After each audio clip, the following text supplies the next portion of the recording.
Aloha mai kako.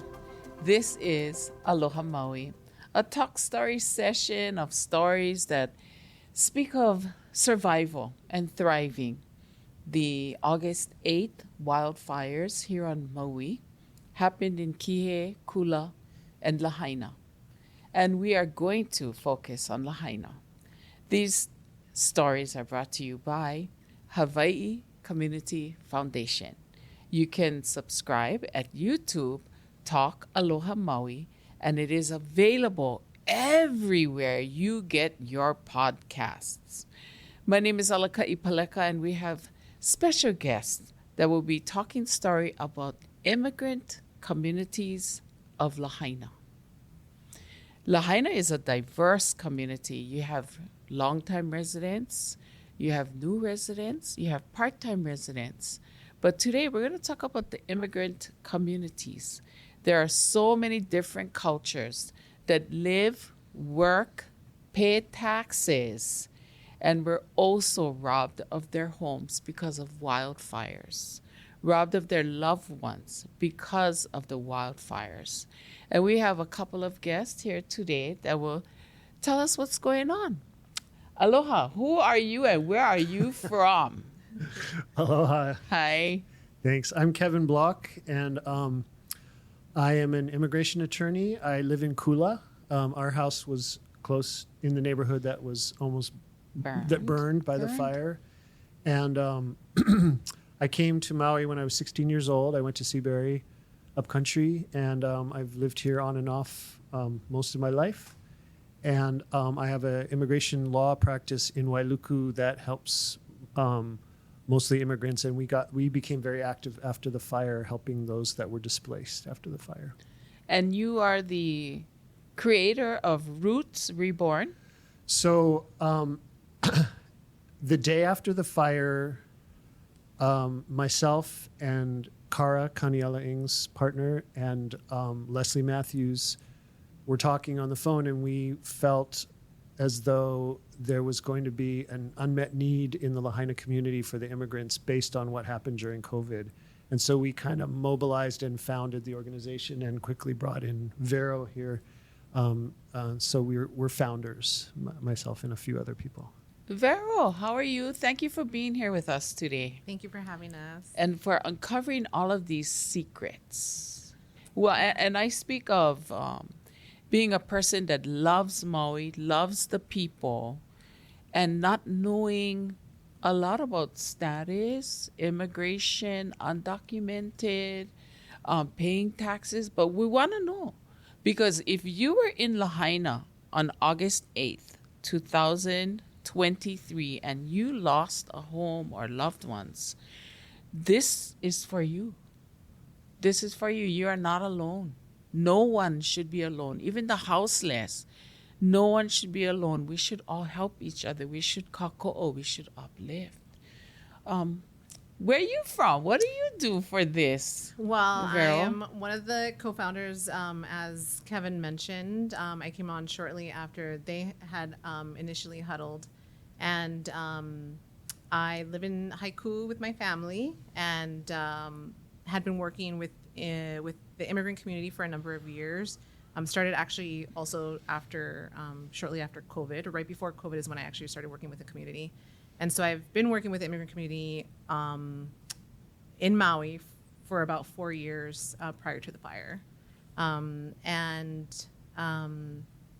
was born and raised in Southern California. I'm a proud Chicana. Nice. And I came here. My husband is a country boy, and we moved to raise our family here.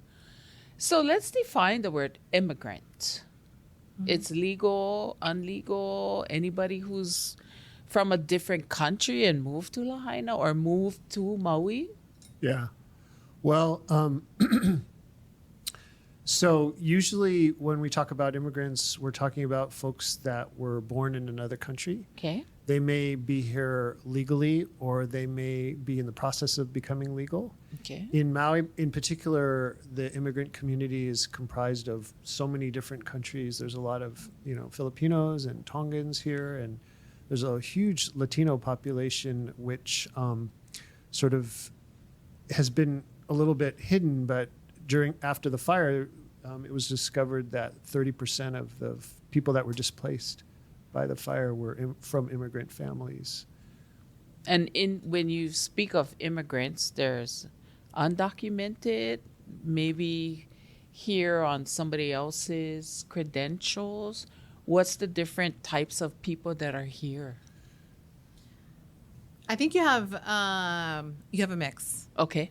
Yeah, and maybe Kevin could speak to Yes. the different... So most of the families, the vast majority of the families that are immigrant families are in mixed status families. So that means that some of the folks are citizens. Okay. Some of the folks are lawful permanent residents, people who have green cards, and some of the folks may be undocumented. So that means that any law or any enforcement measure that affects one member of the family affects the whole family. It does. And I would say that, for instance, in my family, my mother was an immigrant. She came from Germany after the war. And then my husband and I we had a foster son who came to Maui. He was an orphan, actually. His mother died when he was young, and his father was violent. So him and his older brother were in an orphanage, and they escaped by climbing over the wall, and then they crossed the border, and then they came to Maui, and then his older brother was deported. So when I met my son, he was homeless, living in a van at Honokauai Beach Park and going to Lahaina Luna school, and nobody knew what his status was. And so my husband and I became his foster parents, and then we adopted him. Mm-hmm. So his wife has DACA. DACA is a status that is given to folks that were brought here as children. Sometimes it's called the DREAM Act, and they can get work authorization or Social Security cards. So his wife doesn't have a legal status. Their kids are United States citizen. My son had a green card that I got for him through a special immigrant juvenile, and then he became a citizen. So they have 3 different types of status all in one family, in my family. And then you have the vocal, I'm going to say a vocal minority. You know, these people are coming and they're taking our jobs and they're going to take everything from us. And, you know, from the people that I know that have come, they don't want anything that we have. They want to create their own. They create their own businesses. They don't want to. Am I incorrect, or is the loud minority correct? I think you're absolutely right. Yeah. I think there's a lot of misconceptions about the immigrant community, specifically for those that do not have status. They are contributing members, not only to our community but to our economy. It's a lot of money that they contribute. Yeah, I have some numbers. Numbers are kind of boring. I like numbers. But these numbers are so big that they're kind of cool. So immigrants contribute $2 trillion a year to the gross domestic product. That's the economy of the United States.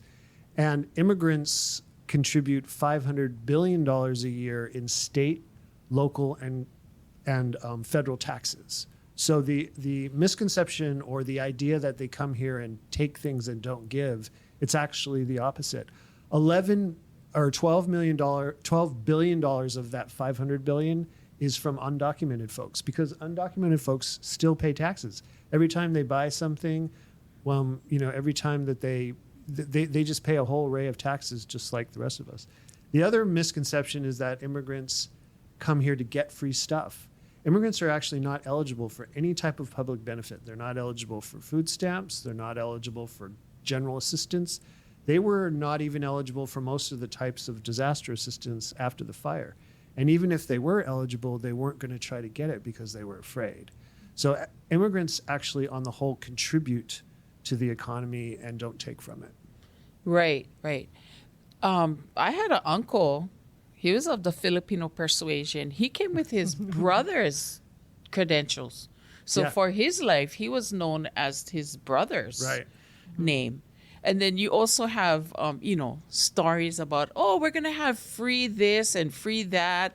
And then, undocumented people show up and then they get sent back by ICE to, I had a niece that got sent back to Spain, So they want to be here. It's safer because some of these countries they're scary. So it's safer. They have the opportunity to create their own businesses because most immigrants, when they come, they are coming to change their life. We're here already, so we enjoy the sunshine and we go surf every day or we go beach. Yeah, people that come here are coming with a purpose. Yeah. They create their own businesses. That's absolutely true. One of the things, not only like Kevin said, they cannot apply or take advantage of any of the social services that are available to us as citizens. But on top of that, they're twice as likely to be business owners. And the government also makes it possible for them to pay taxes. And so there is the ITIN. And so a lot of folks apply for an ITIN and they get an ITIN number, which looks exactly like a social security number. And they're allowed to pay taxes as business owners. So they're twice as likely to be business owners, which means they employ individuals. Is ICE going to show up at their place of business if they pay taxes? The U.S. government is like, we're not going to give you any kind of status or help you out, but if you want to pay us, we'll take your money. And so that's what the ITIN number is. It's actually created so that folks who are undocumented can pay taxes without getting any of the benefits that other taxpayers get. So the government's okay with it. Oh, yeah. Yeah, if you want to give them money, they'll make it easy for you to do that. Yeah. So Roots Reborn, your association, organization, entity, is it a nonprofit or it's just a service? It's a grassroots organization. Okay. Yeah. So what services do you guys provide to undocumented visa people, green card holders? Do you service everyone that needs help or support? So Roots Reborn started in the aftermath of the fire, knowing what the unique challenges of this community was going to be. At the top was really going to be document replacement and language support. So we knew that in order for them to navigate the immediate needs aspect of a disaster and then the long-term recovery process, we knew also Roots Reborn is made up of 100% bilingual, bicultural individuals. We all come from within the communities that we're serving. So we have lived experience, we have the language, we have the cultural competence to also help individuals navigate. And in most cases, if not all of us have helped our families navigate these systems. We have an incredible team. We're all young, scrappy, and motivated to really serve our community in meaningful ways. And that looks different. And so one of the first things we did was provided language support. So that was initial. Interpretation, right? Just helping people understand what other agencies were providing or what they were asking. And then long-term is also helping them navigate those resources. And what that looks like is really a lot of hand-holding, but it's dignified. So like Roots, that's where you were born. And then when you're reborn, I'm trying to get the picture of Roots Reborn. Are we taking the roots and planting it in another land? Like, is that your thought behind Roots Reborn? I mean, one of the founders came up with the idea. We were thinking a lot about, because it was right after the fire. I mean, stuff was burnt. And we were just thinking about stuff growing again after a fire. Oh, okay. Yeah. Okay. I mean, that's what I was thinking. And then I think I would add to that like we're all rooted in community. Yes. And we all come from different places, right? There are many roots. So did the Polynesians. We canoed over. Yeah. And so we have this like a tree. Yes. A tree has a trunk, but beneath that you have thousands of root systems. Yes. But they all come together to give life to something bigger than themselves. And so I think Roots Reborn, in terms of we work with immigrants, we don't turn anyone away. But we are bilingual in specific languages, and those are our communities that we are able to serve more intimately, and that's Spanish, Pohnpeian, and Chuukese. And yeah, so I think, we come from different cultures, we come from different places around the world, but we're here and we're rooted here, and we're being reborn. It's my heart that if you are part of the Lahaina community on August 8th, 2023, you are still a part, and you deserve help. You deserve support to survive and thrive. Yeah, and I think there's two things there. One is that I think a lot of people didn't even know. I still hear to this day from individuals who are lifelong Lahaina residents who say, wow, I had no idea there were so many Latinos, or I didn't know there were so many immigrants in Lahaina. I had no idea. Right. That makes sense to me, though. Yes. Because in our community, we're invisibilized. And on top of that, we also, our community, they don't want people to know they're around. Right. They're trying to stay hidden. Yes. And in fact, for recovery, that brings up a lot of unique challenges that we've had to educate a lot of people on, which is why they don't have, why they can't provide proof of residency. Right. Why they can't provide proof of income. Because a lot of folks in our community are paid in cash. Yeah. Right? And it's that's also just a lot of what we do is the advocacy around that and education around that, from the bottom to the top. Mahalo.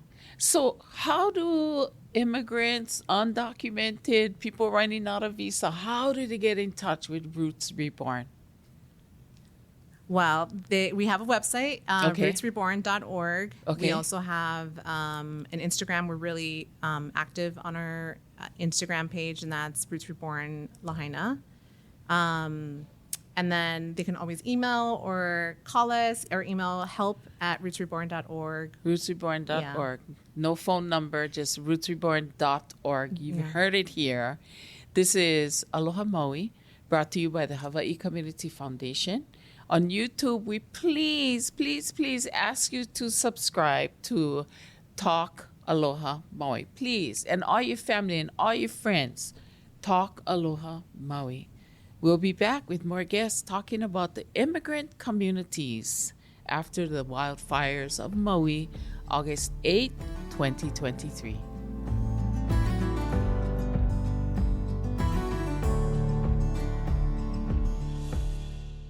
We are Aloha Maui. I am Alaka'i Paleka. This is brought to you by the Hawaii Community Foundation, and it is available everywhere you get your podcast and also on YouTube at Talk Aloha Maui. Today we're talking about immigrant communities of the Lahaina area that were affected by the August 8, 2023 wildfires. And I'm not going to lie to you, this part is diverse. I even brought me a paper and a pen because they are going to give us a lot of facts and things that we didn't know. We're going to get educated today, folks. First of all, this is Della. Hi, Della. Hi, Alaka'i. I met Della at the Native Hawaiian Chamber of Commerce. How long were you there? I served on the board for 6 years. And when we were reintroduced today, Della told me, yeah, I remember we met at the Native Hawaiian Chamber of Commerce, and I was the only non-Hawaiian. And I was like, what, huh? What, girl, you're Micronesian? Yes. What? Born and raised. I thought you were Hawaiian. You speak Thank you. like a Naratera, like us, but you're Micronesian.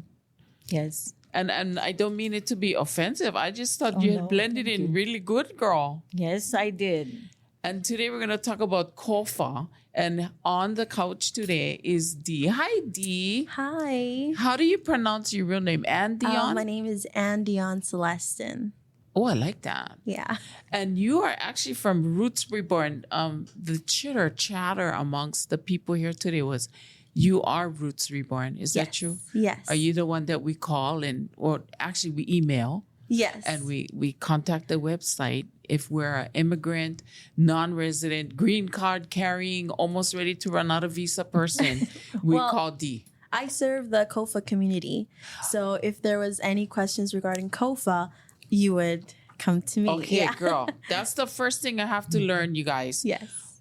COFA, in my mind, doesn't have to do with Micronesians. What is COFA? So COFA stands for Compact of Free Association. Who makes up COFA is Marshallese, so the Republic, people from the Republic of the Marshall Islands. Okay. People from the Federated States of Micronesia. So it's FSM. The Federated States of Micronesia has 4 countries, 4 states. Ponape, which is where D is from. Yes. Yap, Chuk, and Kosrae. And then the other country is the Republic of Palau. So that's who make up the Compact of Free Association nations, the COFA nations. I need the cartoon version. You know how to get those states and then I'm gonna need the breakdown of this. Sure. This is a lot of different peoples and nations, We're very diverse. communities. Yes. And who thought of COFA, Compact of Free Association? We're not experts in that. Yeah. This is way before I was right. smart enough to.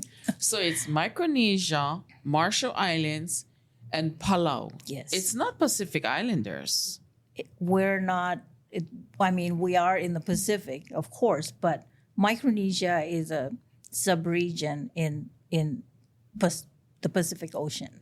So you have Polynesia, which is Samoa, Hawaii, Tonga, Tahiti, those islands. Okay. And then you have Micronesia, where you have FSM, Federated States of Micronesia, Marshall Islands, Palau, Guam, Saipan. So just to name a few of the countries that are in Micronesia. Okay. Right? And Micronesia is, by the way, Micronesia is not a language. I was going to ask you that. I wanted to learn Micronesian. What is? Well, then you can teach me Polynesian and I'll teach you Micronesian. Okay. See, even that. Okay, so let me explain. For Polynesia, you can talk Hawaiian, Tahitian, Samoan, Tongan, Fijian. Now, if I wanted to learn Micronesian, how many languages would I have to know? Marshallese, Palauan, Yapese, Chukis, Kosraean, and Pohnpeian. That's a lot. Chamorro. That's a lot. Chamorro is Guam, right? Guam and Saipan. I got one right, people. I got one right. I'm so happy. Yeah. So, D, how did the Lahaina fires impact all of our COFA people? So Ohana. when I started working at Roots Reborn, I also didn't realize how many Micronesians were affected. I was born in the federal state of Micronesia, but I moved here when I was 6 years old. So I grew up here. So I like to say that Bombay birthed me, but Maui's my home. So when I started serving at Roots Reborn and all these people started calling, they didn't know how to navigate resources because of the language. They didn't know who to call, where to go, what it's even asking of them. The thing about us, like Micronesians, because we're so diverse, it's a lot of us. Yes. We need help, but we don't know who to ask. And just like Della was saying, just to echo off what she was saying, the languages. So if a Marshallese was to call Roots Reborn asking me to translate things, the only way for me to get across is English.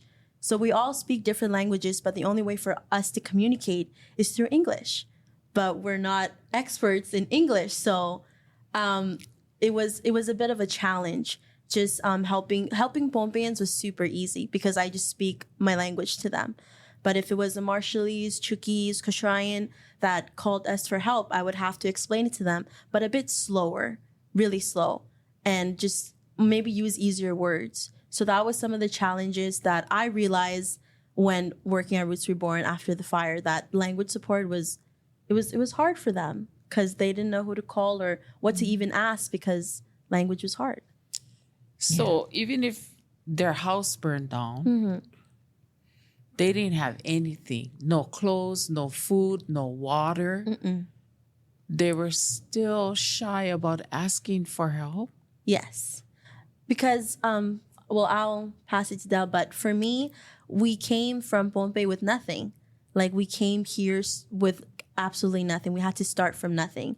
So even though they lost everything in their mindset, because we have the mentality that we can do it. But in reality, like, you can't. Like, you need paperwork. You're starting from zero. So when you want to talk about VOMOM or? Oh, no. I think that, so the going back to prior to the fire, we had the pandemic. And I'm so sorry because being a part of humankind, for people to be afraid or ashamed to ask for help is really hard for me because we're just taught to help each other, and it doesn't matter where you're from. If you're hungry, we should feed you. If you need a place to stay, we should let you sleep in our yard. Yes. That doesn't have a house. Yeah. And I am so sorry that people feel this way. And I don't want it to happen anymore. I'm so sorry. And we're very grateful. We're grateful to be here in this space that this is, you folks are opening up to us and even allowing us to have our names, to be in a home, an actual home. Yes. So that's, excuse me. Yes, we're super blessed, super grateful. Just being able to have a voice to speak on the needs of our people, that's major to us. Yeah. That is because we're used to being hidden, sitting in the back, being okay with being last. But now that we're able to be here to speak on what our people needs, that's big. Yeah. Right. And going back to the pandemic, Micronesian people were considered Pacific Islanders. So who makes up Pacific Islanders is Tongans, Samoans, and then you have all of the COFA countries. But, so the state of Hawaii had no idea that the Pacific Islanders included this group of people that had their own, that are from Micronesia and not from Polynesia. Right. And that's how we were discovered. I think if the Micronesian community was not discovered during the pandemic, because it happened when we needed translators. There were so many people that caught the virus that didn't speak English and needed interpreters. Right. And so Department of Health thought that Micronesia was a language, but really when they found out that we weren't, then, fast forward to the fire. It was easier. It was a lot easier to help our community because the government knew who we were. They knew our needs. They knew that language was a big barrier within our community. Wow. As a person that lives in Hawaii, I always believed that everybody came here from Micronesia because America bombed your home and turned it into an unlivable place. But now we know that there are so many different atolls, islands, cultures. It's not just one. Yeah. It's not just one. Why did all of these people come here? What, like, I thought they had to. But apparently that's not true. They came for a better life. Yes.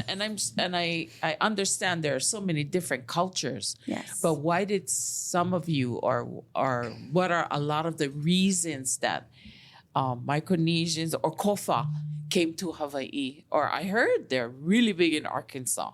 Oh, I heard yes. there's a big population. That's the big new one. Marshallese Yeah, the population Marshallese there. community. Yeah. So you're from Pohnpei. I'm from Pohnpei. Why would your family move to Hawaii? Well, my dad was the first one to move here, and he came to work on the plantations in Haile, the pineapple plantation. But the reason, the Maui gold, always sweet, always. but I think the reason why a lot of, to me, fathers move here is to build a better life for us, our children. Because back home in Pohnpei, it's a beautiful place to live, but it's hard to take care of your family. You live off the land and all that, but we moved here for a better life, better job, better education, and just so your kids and your family can have a better life. Oh, okay. Yeah, that's that why. makes sense. So what resources can we offer our ohana that represent Kofa? It's diverse. It's so many different cultures. And what kind of services after the fires can we offer to our Kofa ohana? So we formed this several of. I'm one of the founders of an organization called the Voices of Micronesians of Maui. Okay. And voices because we have we come from different cultures, and so we formed it to connect our purpose is to connect the Micronesian community to the agencies that provide service to our community. And so, for VOMOM, in order to gain, we have a website. Okay. It's www.vomom.net. And Voices of Micronesians of Maui. But we you go by don't. VOMOM. But you don't. You help everybody or only the Micronesian? We help everybody. There yes. you go. All right. I know that Lahaina, you get people that had great insurance and they're going back into their homes already.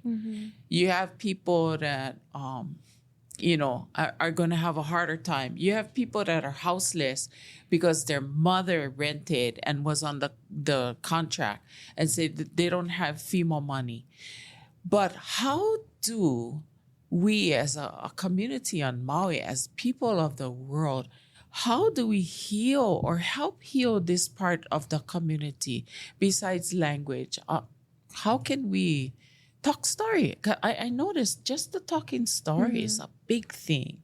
How do we as people, like your traditional skirt? Yes. Okay, that's what we think Micronesians wear. But it's really colorful. Yes. And like it's not what I'm wearing. It's what you're wearing. Yes. But is that from Pohnpei? Yes. Is this traditional wear or Yes. was it influenced by the people that settled in Pohnpei? I think to me it's from Pohnpei. It's Yes. always been worn. It's very traditional. This is how you can tell who is Pohnpeian. Kind of. Yes, and who is Marshallese. Marshallese has an attire, We have so you'll this. know. Yes. Right. So you can have our tell the difference shells. just by what we wear. Yeah. Okay. So just by talking story, you're telling me that's Pohnpei. Yes. And it's the bright colors. Yes. And you guys do a lot of that hand stitching or Yes. embroidery. Yes. And your Micronesian is the jewelry, or is it just that seed, or is it jewelry itself? It's jewelry. There's also a specific style of muumuus that we wear, Right. and but these shells are, I think they're only found in the Marshall Islands. You see, I was talking stories so much, I forgot to write down who, what, when, where, and why. But I think the talk story is more important anyway, the communication. Is there anything you would like us to learn, us to be more sensitive? And when I say us, I mean people that really, we're not Marshallese, we're not Micronesian. How can we be a better ohana? How can we be a better community member for you folks? I think this is a good start. Okay. This, being invited into this space is a great start. And yes, because I think slowly we are coming out, we are being recognized as our own community, and that's big for us. Yes. And you, Dee? And just knowing that we're all very different, we're not the same. So I feel like growing up, if one Micronesian does one bad things, then we all fall under that You kind of do category. get grouped together. Yes, Is that, yeah. Just knowing that we're different, we're very different. I apologize for my shortcomings. I cannot apologize for everybody else, but thank you for talking story today and just being open about it, transparent. I appreciate that. Thank you very much. Thank you for Della. having us. Good to know you, girl, in a different you too. capacity. Yes. Indeed, nice to meet you. And mahalo for all of the help that you provide at Roots Reborn. We are Aloha Maui, and we ask that you always Aloha Maui and everybody in the community of Maui. Kihe, Kula, we love you, even though this podcast does feature a lot of Lahaina events and people. We love you still. This is Aloha Maui that is brought to you by Hawaii Community Foundation. I'm Alakai, and we shall return.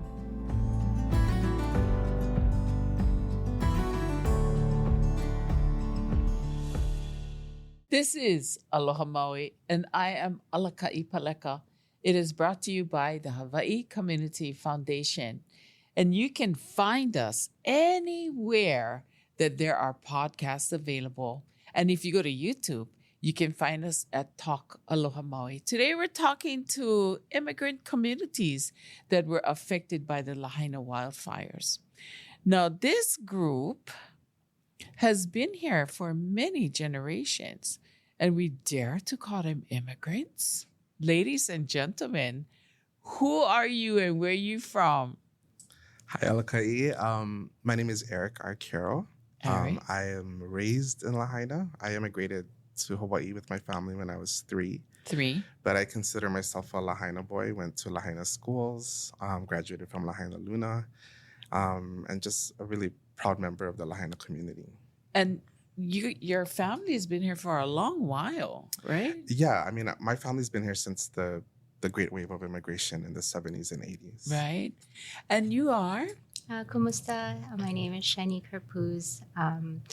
We immigrated from the Philippines to Hawaii when I was 3 years old. Fortunate enough to be able to also move around the islands and experience Hawaii as a whole. Oh, okay.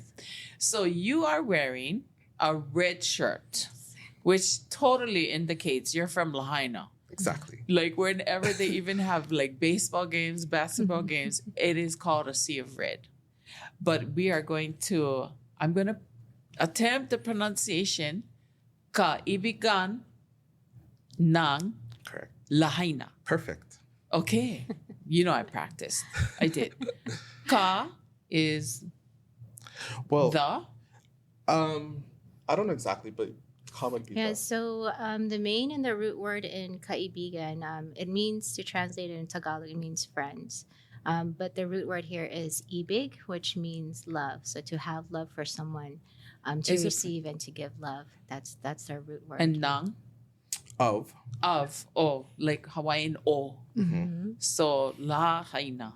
Yes. Okay. So was this association born out of the fire? Correct. Yes. After the fires? Individually, we were all activated in our own capacity, helping the community. I mean, Eric here was sheltered at the War Memorial immediately after the fire, and he did see the need of our Filipino community for help. So while he was sheltered, he was also activated in helping the community. And individually, that's what we were doing, just trying to help as much as we can. Correct. And Correct. then we realized, we huddled together and we realized, I think if we do this as a group, we could help more. And so here we are a year later with board members and a nonprofit status. I find with the Filipino people, I know or have come into contact with, they help each other.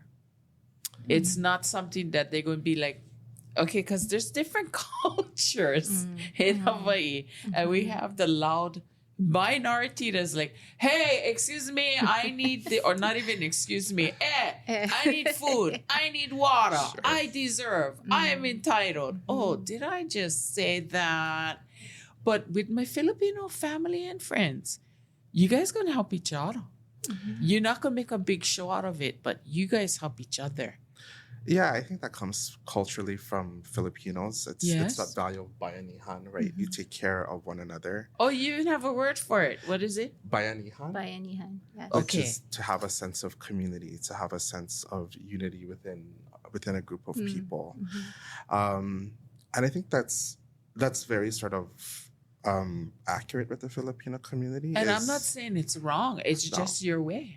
Yeah, it's just this automatic, almost sort of instinctual way of caring for one another. Yes. And yes. Whether it starts from a sense of family, but it's also an extended family, right? You know, Filipinos, you have cousins here and cousins there. Yes. And it's just that sort of large extension of, in the sense of responsibility to one another. And you guys are workers. You guys, okay, so if we get, we got burned, our house burned.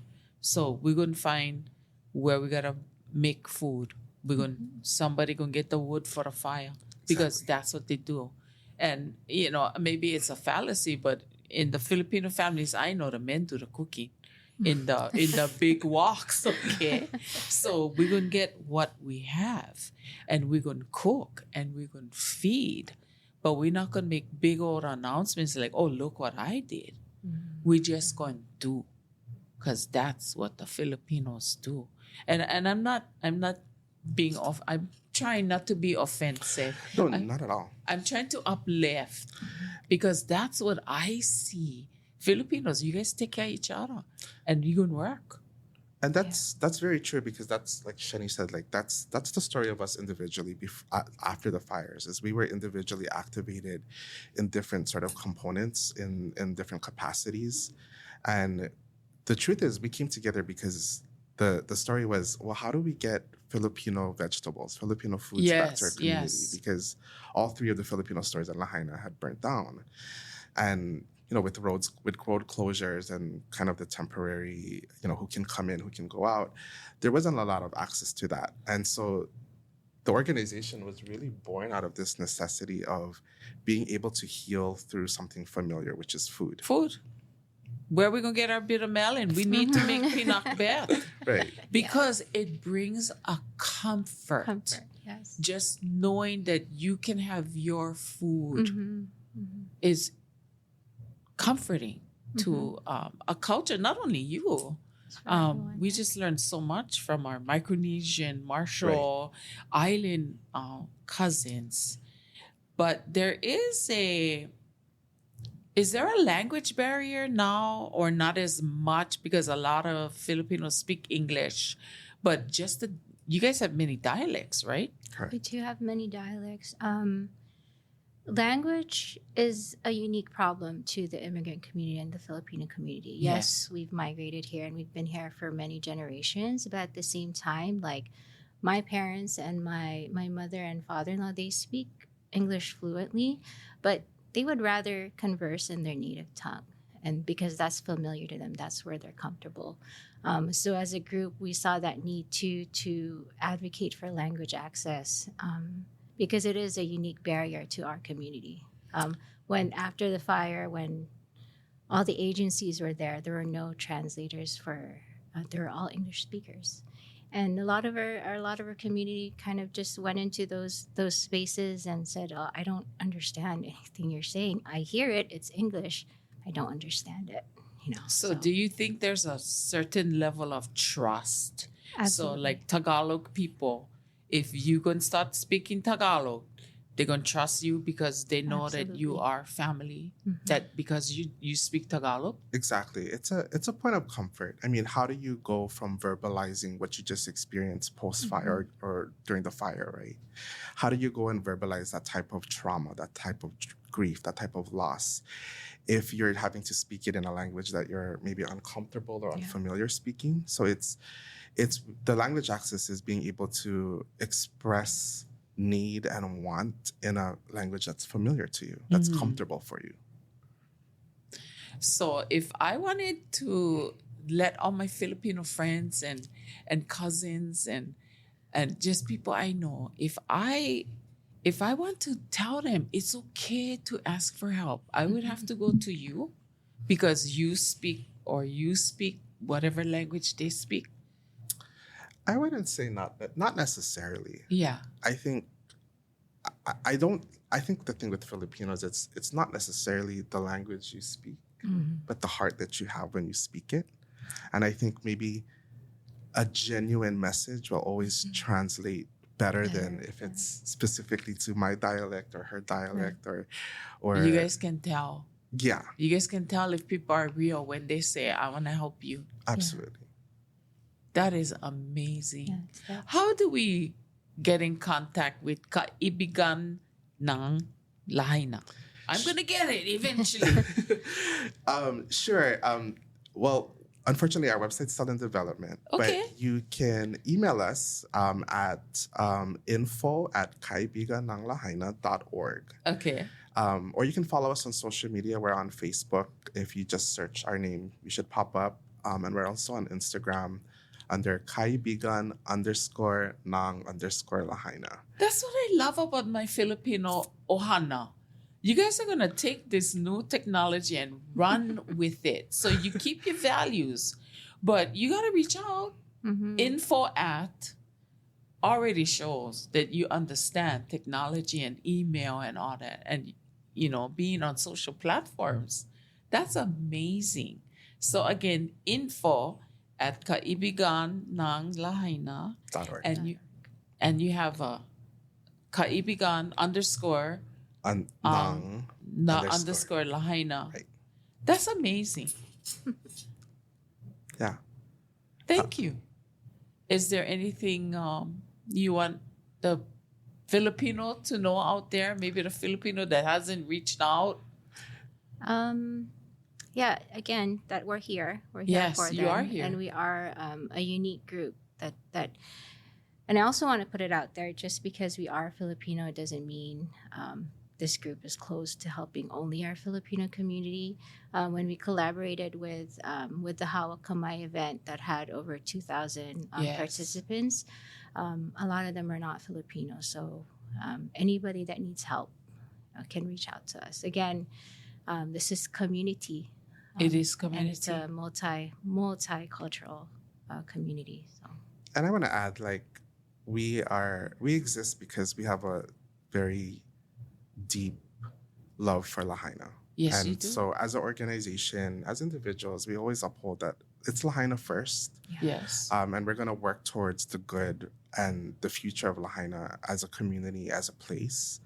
And we certainly want to be able to celebrate and embrace our heritage and our culture and our languages, but also celebrate the language and cultures of everyone who makes up our community.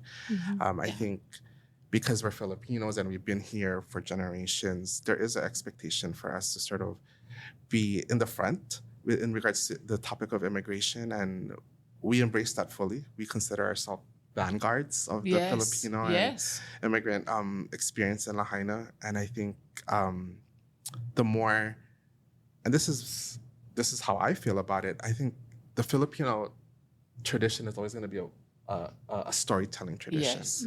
So if you see us out and about, or if you want to just contact us, share your story. I think that's so important for us because there's a value that we hold, which is it pakasasarita? Sarasarita, which means to talk. And when you talk, you make history.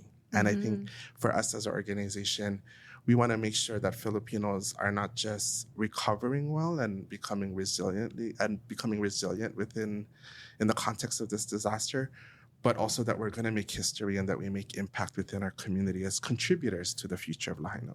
And I'd like to thank you for contributing all of these generations to Lahaina, because Lahaina did experience, along with Kula and Kihei, the wildfires that were intensified. Dora was here as well. But how we survive and thrive now with each other. I think today's episode that is brought to you by the Hawaii Community Foundation is just, it's our reason to go on. And it's not about what culture. It's, we are all human. We are all part of an ohana that all experience trauma in Lahaina. And I want to thank you for helping whoever you help. Thank you so much. And thank you to Hawaii Community Foundation for bringing this Talk Story session to the universe, to the world. How do we survive and thrive after the wildfires? Please go to YouTube and subscribe, and make sure everybody in your family subscribes. Talk Aloha Maui. Anywhere you get your podcast, we are Aloha Maui. Aloha.